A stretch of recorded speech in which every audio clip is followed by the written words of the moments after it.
Ұлтану болмай ұлтымның сақталмауға ұмтылдым.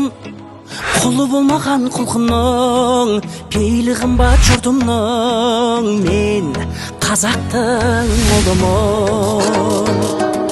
Шуағын төккен қаламның шұғыласынан жаралдым.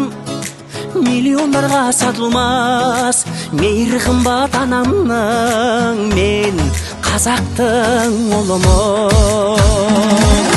Елім деп туған ер қымбат, атадан қалған жер қымбат. Әлемнің қисаң барлығын бәрібір туған жер қымбат. Елім деп туған ер қымбат, атадан қалған жер қымбат. Әлемнің қисаң барлығын бәрібір туған жер қымбат. Мен қазақтың ұлымын.